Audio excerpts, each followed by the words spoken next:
আমি কালকে হাসনাতকে বলেছি, ঢাকা বিশ্ববিদ্যালয় স্টাডি হলে আলেম ওলামা স্কলারদেরকে যাওয়ার ব্যবস্থা করতে হবে, যারা বুদ্ধিজীবীদের শিরকি মতবাদকে আলেম ওলামা স্কলার ও ইসলামী বুদ্ধিজীবীরা খণ্ডন করতে পারে।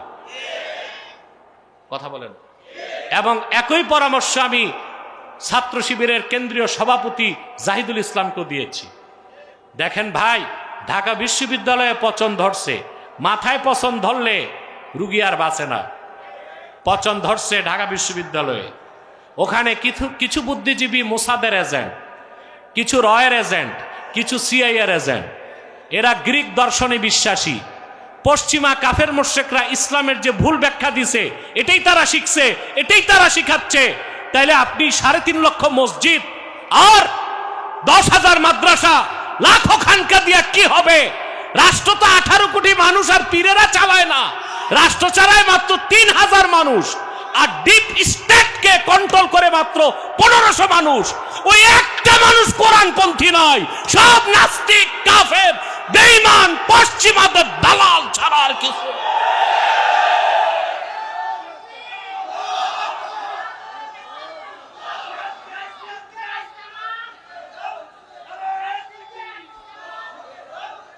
আমরা মহাখুশি, আমাদের 3 লাখ মসজিদ আছে, আমাদের 10,000 মাদ্রাসা আছে, 14 কোটি মুসলমান আছি। বেটা, ড্রাইভিং সিটে যারা বসছে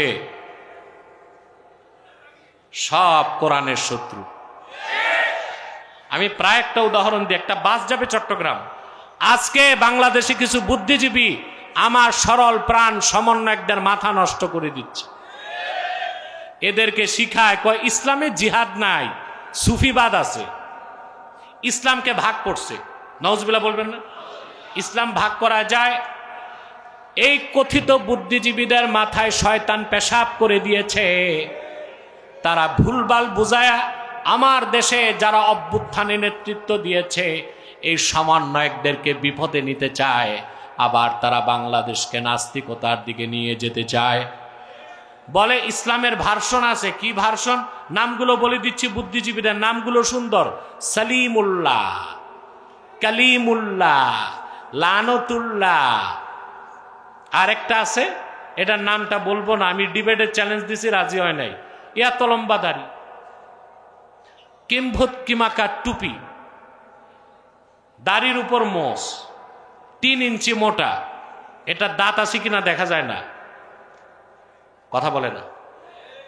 পায়জামা পরে আলিগড়ি, ওর ভিতরে তার নাতি ঢুকবে। পিছনে লালনের সারিন্দা, সামনে সরস্বতীর মূর্তি। চিনছেন বুদ্ধিজীবীটারে? জি, আমার মুখে শুনেন না। এরা বলে মানুষকে, লেকচার দেয়। ঢাকা বিশ্ববিদ্যালয়ে অনেক স্টাডি হল আছে, জানেন না? লেকচার দেয়, বলে আমরা রেডিক্যাল ইসলাম মানি না, পলিটিক্যাল ইসলাম মানি না, আমরা সুফিবাদী ইসলাম মানি। বেটা বেয়াদব, ইসলামের ভার্সন নাই। মানুষ যেটা বানায় ওইটার ভার্সন হয়। ইসলাম তো আল্লাহ কর্তৃক প্রেরিত, এটার কোনো ভার্সন নাই। ইসলাম একটা, ইসলামের কোনো ভার্সন নাই। ইসলামের নতুন কোনো প্যাটার্ন নাই, ইসলামের নতুন কোনো সংস্করণ নাই। আল্লাহর আখিরি নবী মুহাম্মদ মুস্তাফা সাল্লাল্লাহু আলাইহি সাল্লামের মাধ্যমে ১৫০০ বছর আগে আল্লাহ পরিপূর্ণ দিন ইসলাম দিয়েছেন। সেখানে কোনো বিভক্তি নাই, কোনো ভার্সন নাই। বিভক্তি আছে মুসলমানদের মধ্যে, ইসলামে কোনো ভাগ নাই। ইসলামী রাজনীতি পূর্ণাঙ্গ ইসলাম নয়, পূর্ণাঙ্গ ইসলামের অংশ। কথা বলে না। জিহাদ ফি সাবিলিল্লাহ পূর্ণাঙ্গ ইসলাম নয়, পূর্ণাঙ্গ ইসলামের অংশ। তরিকত তাসাউফ পূর্ণাঙ্গ ইসলাম নয়, পূর্ণাঙ্গ ইসলামের অংশ। সেজন্য সুফিবাদের নামে ইসলামের কোনো ভার্সন নাই। ওরা যুবকদের বলতে চায়, যারা সুফি দরবেশ তারা কখনো হাতে তরবারি নেয় নাই, তারা মানুষকে বুঝায় শুনায় মুসলমান বানায় ফেলছে। কোন সুফির কথা কও? বাদশাহ আকবরের ছেলে দারা শেখো সুফিবাদের নামে যে শিরকি মতবাদ আবিষ্কার করছিল, দ্বীন ইলাহি, ওটা ইসলাম না, ওটা শিরকি মতবাদ। ফরহাদ মজহার, সলিমুল্লাহ খান, কলিমুল্লাহ খান এইসব বুদ্ধিজীবীদের সর্বেশ্বরবাদিতার শিরকি মতবাদকে আমার সমন্বয়কদের মাথায় চাপিয়ে দেবার চক্রান্ত বরদাস্ত করা হবে না। আমার কথা ডিবেটে আসো, রাজি হয় না, জানে জারি জুরি সব যাবে। ওদের দাদাগুলো হারছে না, রাসূলুল্লাহর এই গোলামের কাছে ওদের দাদারা হারে নাই। যতগুলো বসছে, কেউ আধা ঘন্টায় বোল্ট, কেউ 1 ঘন্টা, কেউ 1.5 ঘন্টায় 7 গ্লাস পানি খায়া ঘাম মুছতে মুছতে ভাগছে। তো এই নাতিপুতি কি আমার কাছে আসবে? এগুলোরে শায়েস্তা করতে তো আমার গবেষণা পরিষদের ছাত্রই যথেষ্ট। কিন্তু আমার যুবকদের মাথা কিন্তু নষ্ট করে দিচ্ছে। আমি কালকে হাসনাতকে বলেছি, ঢাকা বিশ্ববিদ্যালয় স্টাডি হলে আলেম ওলামা স্কলারদেরকে যাওয়ার ব্যবস্থা করতে হবে, যারা বুদ্ধিজীবীদের শিরকি মতবাদকে আলেম ওলামা স্কলার ও ইসলামী বুদ্ধিজীবীরা খণ্ডন করতে পারে। কথা বলেন। এবং একই পরামর্শ আমি ছাত্র শিবিরের কেন্দ্রীয় সভাপতি জাহিদুল ইসলামকে দিয়েছি। দেখেন ভাই, ঢাকা বিশ্ববিদ্যালয়ে পচন ধরছে, মাথায় পচন ধরলে রুগী আর বাঁচে না। পচন ধরছে ঢাকা বিশ্ববিদ্যালয়ে। ওখানে কিছু বুদ্ধিজীবী মোসাদের এজেন্ট, কিছু রয়ের এজেন্ট, কিছু সিআইএর এজেন্ট। এরা গ্রিক দর্শনে বিশ্বাসী। পশ্চিমা কাফের মুশরিকরা ইসলামের যে ভুল ব্যাখ্যা দিছে এটাই তারা শিখছে, এটাই তারা শিখাচ্ছে। তাইলে আপনি 3.5 লক্ষ মসজিদ আর 10,000 মাদ্রাসা, লাখো খানকা দিয়া কি হবে? রাষ্ট্র তো 18 কোটি মানুষ আর পীরেরা চালায় না, রাষ্ট্র চালায় মাত্র 3,000 মানুষ। আর ডিপ স্টেটকে কন্ট্রোল করে মাত্র 1500 মানুষ। ওই একটা মানুষ কোরআনপন্থী নয়, সব নাস্তিক, কাফের, বেঈমান, পশ্চিমাদের দালাল ছাড়া আর কিছু।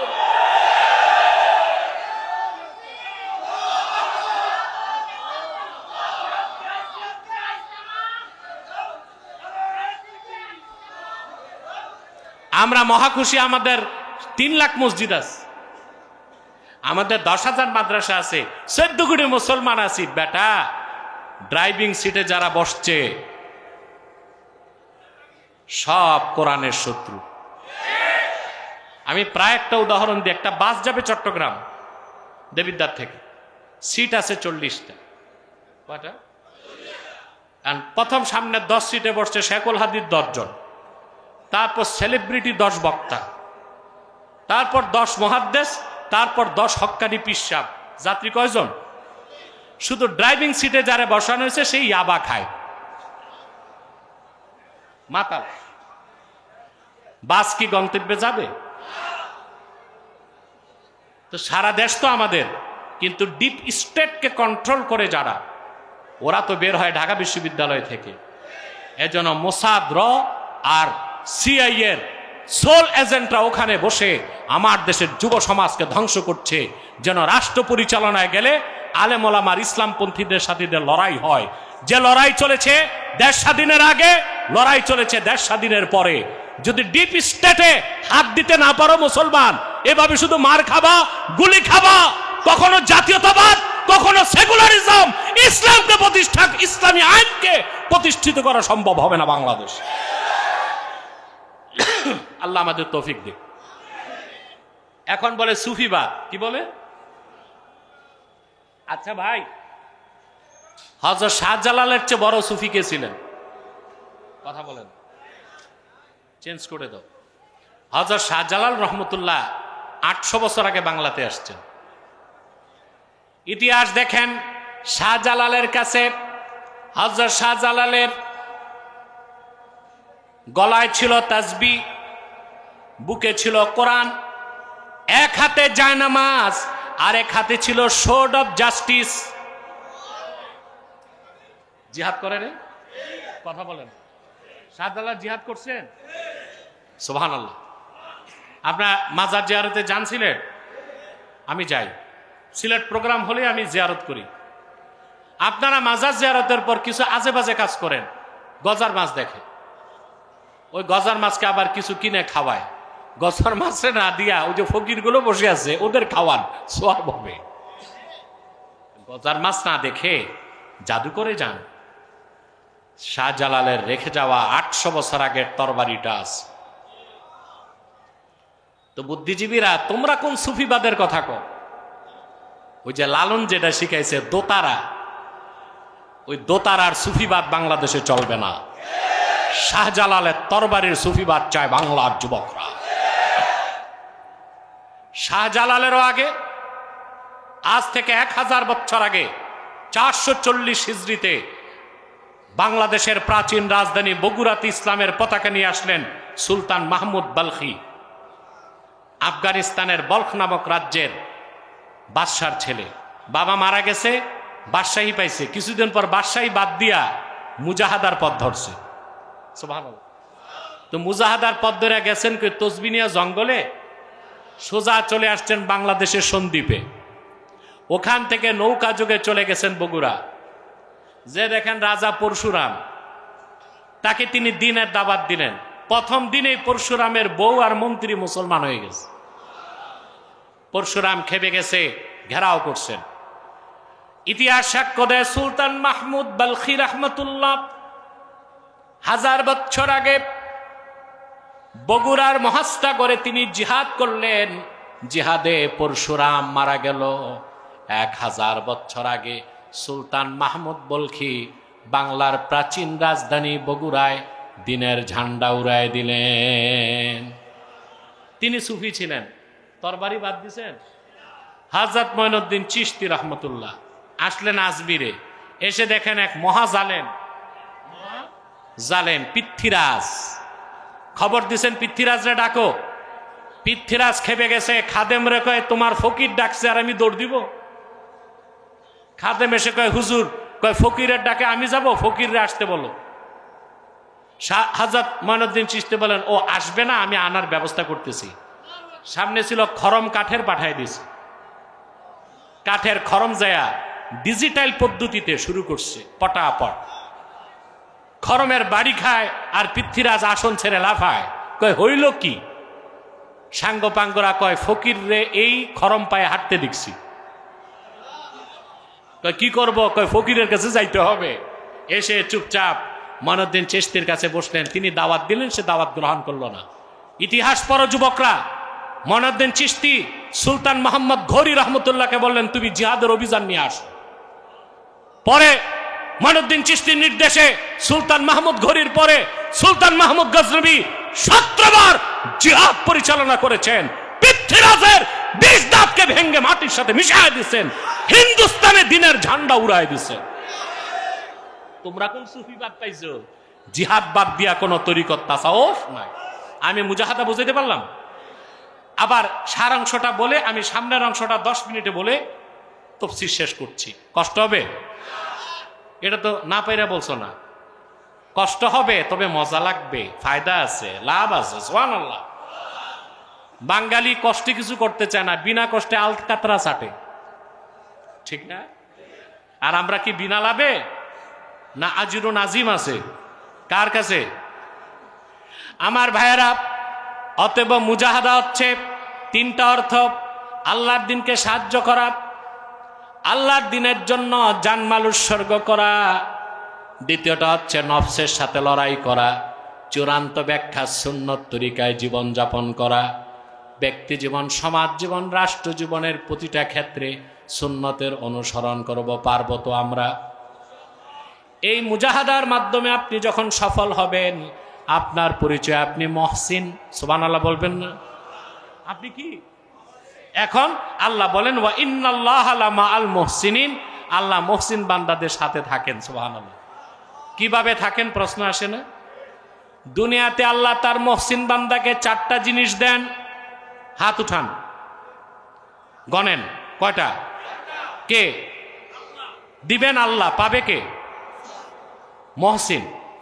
প্রথম আল্লাহ তাকে দেন রহমত, তারপরে নুসরত, তারপরে ইজ্জত, তারপরে কুওয়াত। কয়টা? দুনিয়ায় পাবে মুহসিন 4টা জিনিস। ইজ্জত পাবে, রহমত পাবে, কুওয়াত পাবে, নুসরত পাবে। রহমত হলো আল্লাহর দয়া, নুসরত হলো আল্লাহর সাহায্য, কুওয়াত হলো আল্লাহর দেওয়া শক্তি। সুবহানাল্লাহ বলবেন না?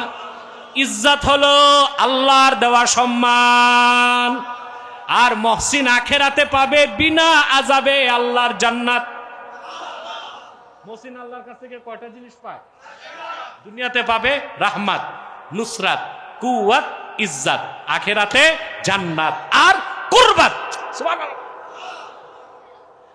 আমরা তো সম্মান খুঁজি না? আমরা সম্মান খুঁজি তিন জায়গায়। কয় জায়গায়? প্রথম হচ্ছে মানি, পয়সা।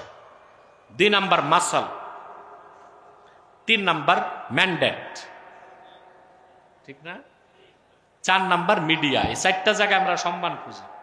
বাংলাদেশে অনেক বক্তা আছে নিজের ঘরে বয়ান করে ভাইরাল হয়ে গেছে মিডিয়া দিয়া। কি দিয়া? ওয়াজ করতেছে, কয় ঠিক না, তা আরেক বক্তার শ্রোতার কয় জি, এডিটিং করে দিছে, মাস্টার এডিটিং, বসে আছে তার ঘরে ড্রয়িং রুমে, এ ভাইরাল হয়ে গেছে। তো মানুষ এই যে সম্মান ইজ্জত এগুলোর জন্য কয়টা জায়গায় দৌড়ায়? প্রথম কি? মানি, পয়সা, তারপরে মাসাল, তারপরে ম্যান্ডেট, তারপরে মিডিয়া। এই একটা জিনিসই স্থায়ী নয়। যারা আগে রাজপথে সিংহের মতো দৌড়াতো, আগে পুলিশ পিছে পুলিশ, আর সেই পুলিশ হাতে করা দিয়া প্রিজন ভ্যানে চোর ডাকাতের মতো টেনে নিয়ে যায় আদালতে। এটা কি ইজ্জত হইল? আগে ছিল কি? সরকারি গাড়ি, 3.5 কোটি টাকার গাড়ি, V8 পতাকা, সামনে পুলিশ, পিছনে ফুফা, রোডঘাট খালি। আর সেই পুলিশই হাত করা দিয়া চোর ডাকাতের মতো নিয়ে যায় কিসে? প্রিজন ভ্যানে। ওখানে নিয়ে সব সিট নাই, তক্তা দেয় বসতে, তক্তা। এই সম্মান নয়। আল্লাহ বলেন, আমার মহসিন বান্দা যে হয়ে যায়, আমি তারে যে সম্মান দেই, তার সম্মান কখনো কমে না, দিন দিন বাড়তে থাকে। মহসিন বান্দার সম্মান কে দেন? ইজ্জত রক্ষা কে করেন? সাহায্য কে করেন? শক্তি কে দেন? একটা দৃষ্টান্ত কোরআন শরীফ থেকে দিলেই পুরা আয়াতের ব্যাখ্যা বুঝে যাবেন, আমার দায়িত্ব হয়ে যাবে। বলবো? ইউসুফ আলাইহিস সালাম অনেক সুন্দর মানুষ ছিলেন, ঠিক না? কেমন সুন্দর ভাই! তার সৌন্দর্যে জুলাইখা পাগল হয়ে গেছে। জুলাইখা শুধু একা পাগল হয় নাই, ইউসুফের সৌন্দর্য দেখে জুলাইখার সঙ্গী সাথীরা আঙ্গুল কাটছে। বুখারী শরীফে মালিক ইবনু সাআ রাদিয়াল্লাহু তাআলা আনহু থেকে হাদিস বর্ণিত হয়েছে, আল্লাহর হাবিব ইরশাদ করেছেন, মেরাজের রাতে আমি চৌথা আকাশে ইউসুফকে দেখেছি। আল্লাহর হাবিব বলেন, আমার মনে হলো কদ উতিয়া শাতরাল হুসনে, দুনিয়ার অর্ধেক সৌন্দর্য যেন আল্লাহ ইউসুফরে দিয়ে দিছে। তবে মনে রেখো মুসলমান, আল্লাহ ১৫০০ বছর আগে তার হাবিবকে যে সৌন্দর্য দিছেন, ওই রকম সৌন্দর্য পূর্বের কোন নবীরে দেন নাই। সুবহানাল্লাহ।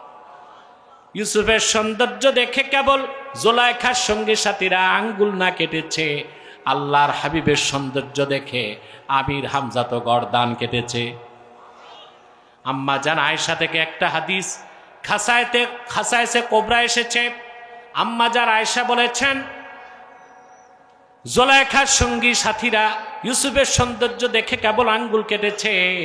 ওয়াল্লাহি লাউ রাআইনা জাবিনাহু সাল্লাল্লাহু আলাইহি ওয়াসাল্লাম, জুলাইখার সঙ্গী সাথীরা যদি আল্লাহর রাসূলের নূরের কপালটা দেখত, আঙ্গুল নয় কলিজাগুলো কেটে টুকরা করে দিত।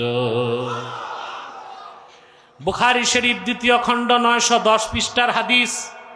আনাস ইবনে মালিক রাদিয়াল্লাহু তাআলা আনহু বলেন, আমি একদিন দেখলাম আল্লাহর হাবিব দোয়াতে হাত তুলেছেন।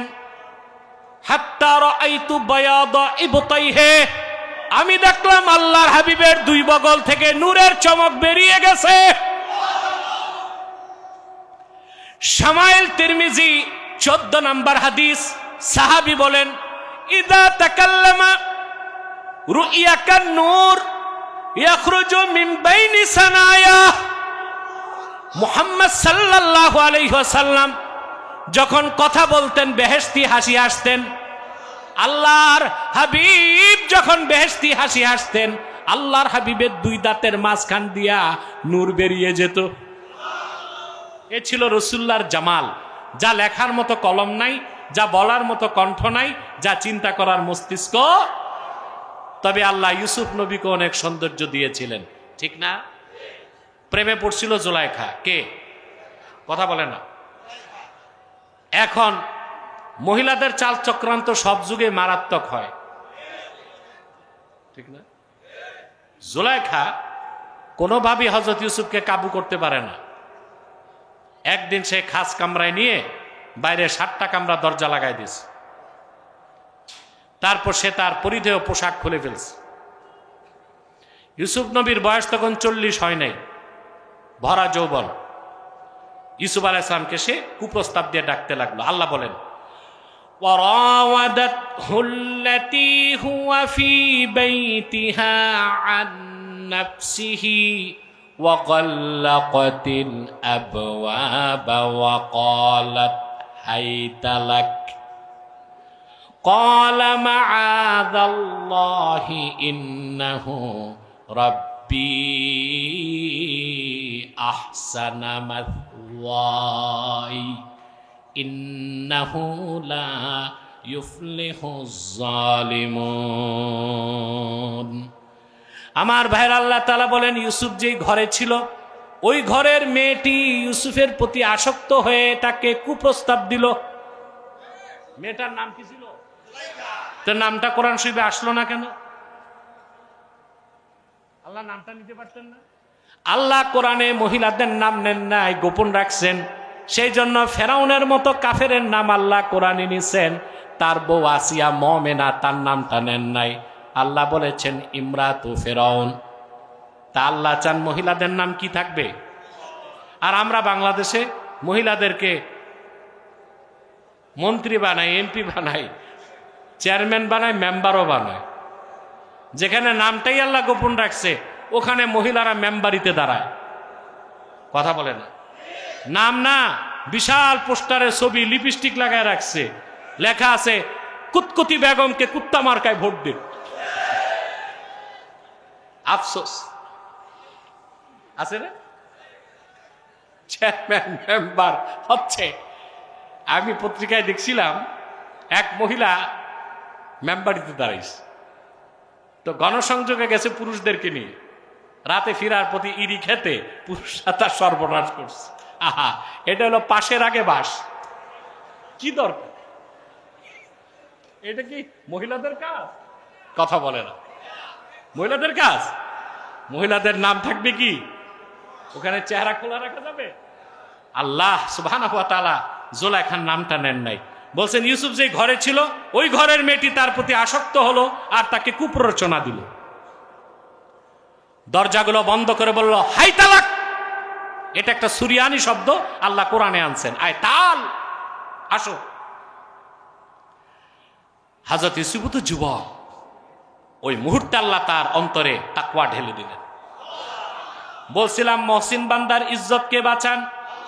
সাহায্য কে করেন? রহমত কে করেন? কুওয়াত কে দেন? হযরত ইউসুফ বললেন ক্বালা মাআযাল্লাহ, আমি মহান আল্লাহর কাছে তোমার এই কুপ্রস্তাব থেকে পানাহ চাই।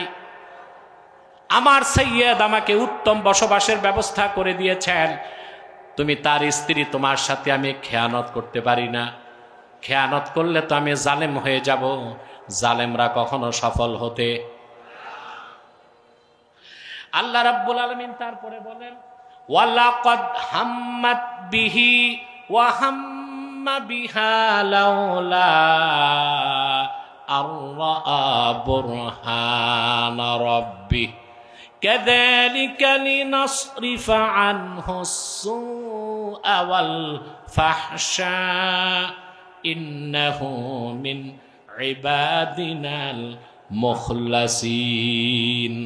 আই ইন্নাহু মিন ইবাদিনাল মুহসিনিন। আল্লাহ পাক বলেন আমি ইউসুফকে এভাবেই অশ্লীল কাজ, গুনার কাজ থেকে নিজ হাতে রক্ষা করছি। আল্লাহু আকবার। গুনাহটা, অশ্লীলতা তার থেকে সরাই দিছি, কারণ ইউসুফ ছিল আমার মুখলাস বান্দাদের একজন, তার মানে মহসিন বান্দা। সুবহানাল্লাহ বলবেন না? মুসলমানদের ইজ্জত কে বাঁচান? নুসরত কে করেন? কুওয়াত কে দেন? রহমত কে করেন? সুবহানাল্লাহ। এবার আল্লাহ বলছেন মহিলাটি প্রচন্ড ইচ্ছা করে ফেলেছিল ইউসুফের সাথে তার ইচ্ছে পূরণ করবে। আল্লাহ বলেন, আমি বলি না, ইউসুফও যদি আমার নিদর্শন না দেখতো, রবের নিদর্শন না দেখতো, সেও ইচ্ছে করে ফেলত। আল্লাহ নিদর্শন দেখাইছেন। কি নিদর্শন? তিনটা তাফসীরে মত পাওয়া যায়।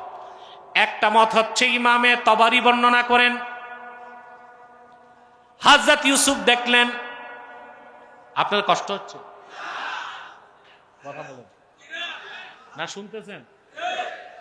হযরত ইউসুফ সুবহানাল্লাহ, তিনি দেখলেন জুলাইখা একটা মাটির মূর্তির চেহারাটা কাপড় দিয়া ঢেকে দিছে। তখন হযরত ইউসুফ বললেন, জুলাইখা এটা কি করছো? বলে, এটা আমার খোদা, এটার সামনে কুকর্ম কেমন করে করি, লজ্জার বিষয়। ইউসুফ নবী বললেন, রে জুলাইখা, তোমার হাতে বানানো কাল্পনিক খোদা নামের বেহুদার চোখ ঢাকা যায়, আমার আল্লাহ রাব্বুল আলামিনের চক্ষু তো ঢাকা যায় না। দ্বিতীয় মত এসেছে তাফসীরের কিতাবে। হযরত ইউসুফ দেখলেন তার বাবা ইয়াকুব দাঁড়ায় আছেন, জিহ্বায় কামড় দিয়া তর্জনী উঠায় বলতেছেন, ইউসুফ রে, সামনে বাড়িস না। কোথায় কেনান আর কোথায় মিশর, এটারই বলে ইস্তেমদাদে রুহানি। আল্লাহ তাআলা পূর্বের পয়গম্বরদেরকে ইস্তেমদাদি রুহানি দিতেন, আর দয়া করে আল্লাহ তার হাবিবের উম্মতের আউলিয়াদেরকে ইস্তেমদাদি রুহানি দিয়েছেন। ইস্তেমদাদে রুহানি, সুবহানাল্লাহ। তিনি দেখেন ইয়াকুব নবী জিহ্বায় কামড় দিয়ে আঙ্গুল উঠায় বলতেছেন, ইউসুফ সামনে যাইস না। কে বাঁচান? কোন বান্দাকে? বিষয়টা বুঝাইতে পারছি আমার ভাইয়েরা। তৃতীয় মত হচ্ছে, ইউসুফ নবী দেখলেন সামনে ভেসে উঠছে, লা তাকরাবুজ জিনা, তোমরা জিনার কাছেও যেও না। মূল কথা, আল্লাহ তাআলা এত বেশি খৌফ আর খাশিয়াত তার অন্তরে দিলেন, মিশরের সবচেয়ে সুন্দরী নারীটি উলঙ্গ দাঁড়ায় আছে। ইউসুফ নবী ইউটার্ন নিয়ে দিলেন একটা দৌড়। এসে দেখেন দরজা বন্ধ, তালায় হাত দিয়েছেন, তালা খুলে গেল। একটা, দুইটা, তিনটা, চারটা, পাঁচটা, 7টা দরজা খুলে গেল। কার হুকুমে? আল্লাহ পাক বলেন, ওয়াস্তাবাকাল বাবা ওয়া কদ্দাত কমিসাহু মিন দুবুরিন ওয়া আলফায়া সাইয়্যিদাহা লাদাল বাব। ইউসুফ আসলো, পিছনে জুলাইখা দৌড় দিয়া জুব্বাটা ধরছে, ছিঁড়ে গেছে। দুইজন বাইরে এসে দেখে আজিজে মিসির দাঁড়ায় আছে, মিশরের ফাইন্যান্স মিনিস্টার, অর্থমন্ত্রী, কারণ জুলাইখা তো তার বউ, আর ইউসুফ নবী হচ্ছে তার। আল্লাহর নবী ছিলেন তো এই শব্দটা না বলি, তার বাড়িতে থাকতেন, তিনি কিনছিলেন, ঠিক না? কথা বুঝতেছেন? সুমন তুমি ঘুমাও, ঘোড়ার মতো দাঁড়াই ঘুমাইতেছ। আজকে তোমরা যন্ত্রণা দিছো ইউটিউবারদেরকে, বসেন বসেন, এই সেই। আরে ভাই, ইউটিউবাররাই তো ওয়াজ মাহফিল ছড়ায় সারা দেশে। আমি তো মনে করি প্রত্যেক ইউটিউবাররে মাহফিল কমিটির পেট ভরে খাওয়াই দেওয়া দরকার। ওরা এসে এই কাজগুলো করে, ওদের লাভ থাকলো, বেশি লাভ তো উম্মতের হচ্ছে, ঠিক না? আল্লাহ কবুল করুন আমার ভাইরা। তারপর যে কথা বলছিলাম, আজির যে মিসের দাঁড়ায় আছে, মহিলাদের চিরাচরিত অভ্যাস, সুর পাল্টাইতে টাইম লাগে না। কথা বলেন, সুর পাল্টাইতে এটা সব যুগের মহিলাদের অভ্যাস। বলল রাজাকারের নাতিপুতি, পরে বললে এইটা তো বলতে চাই নাই, আর এক কথায় আগুন লাগছে, আগুনে গদি চলে গেছে। কিন্তু সারা সারা পৃথিবীর সব মহিলাদের চরিত্র মুহূর্তের মধ্যে কি করে দেখেন না? মহিলাদের চক্রান্ত কত কঠিন। স্বামীরে ঝাড়ু দিয়ে পিটাইছে, স্বামী একটা চক্কনা দিস, আদালতে যায় আমারে মাইরা কিচ্ছু রাখে নাই। নারী নির্যাতনের মামলা তো হয়ে গেল, কিন্তু 10টা যে ঝাড়ুর বাড়ি দিয়ে আসছে, এটার বিচার কই? বাংলাদেশের সংস্কার তো আইনকে করতে হবে। যদি নারী নির্যাতনে মামলা হয়, পুরুষ নির্যাতনের মামলা থাকতে হবে বাংলাদেশে, ঠিক না? স্বামীরে 10টা দিছে ঝাড়ু দিয়া, এটার বিচার নাই। একটা খাইছে, আমার একটা দিয়া কলিজা অর্ধেক গলায় দিছে, কিন্তু নিজে ঝাড়ু দিয়া কয়টা দিয়ে আসছে? এটা সব যুগের মহিলাদেরই চিরাচরিত অভ্যাস। জুলেখা সুর পাল্টায় ফেলছে, স্বামীকে দেখে বলতেছে, ক্বালা হিয়া রাওয়াদাতনি আন নাফসি ওয়া শাহিদা শাহিদুম মিন আহলিহা ইন কানা কামিসুহু কুদ্দা মিন কুবুলিন ফাসাদাকাত ওয়া হুয়া মিনাল কাযিবিন। ইউসুফ বলতেছে আমি নির্দোষ, জুলেখা বলতেছে আমিও। লাগবে সাক্ষী। সাক্ষী কোত্থেকে আসবে? ওই জায়গায় কি সাক্ষী থাকে? আল্লাহ ইউসুফ নবীর ইজ্জত বাঁচাতে ওই ঘরের এক দুধের বাচ্চার জবান খুলে দিচ্ছেন। বাচ্চাটা বলতেছে, আজিজে মিসির, যদি তুমি দেখো ইউসুফের জুব্বা সামনে দিয়া ছেঁড়া, ইউসুফ মিথ্যাবাদী, জুলেখা ঠিক। ওয়া ইন কানা কামিসুহু কুদ্দা মিন দুবুরিন ফাকাযাবাত ওয়া হুয়া মিনাস সাদিকিন। আর যদি দেখো জুব্বাটা পিছন দিক দিয়া ছেঁড়া, ইউসুফ সত্যবাদী, জুলাইখাই দায়ী। আল্লাহ কত সুন্দর ওয়াজ করছেন কোরআন। আর এই সব কাসাস মিনাল কোরআন, কাসাস মিনাল সুন্নাহ বাদ দিয়া কিসের আমাদের দেশের বক্তারা ইউসুফ জুলাইখার কাহিনী, ওতে তো কিছু নাই। আর এই কাসাসে ইমান আছে, এলেম আছে, ইবরত আছে। সুবহানাল্লাহ, কয়টা জিনিস আছে? ইমান, ইলম, ইবরত।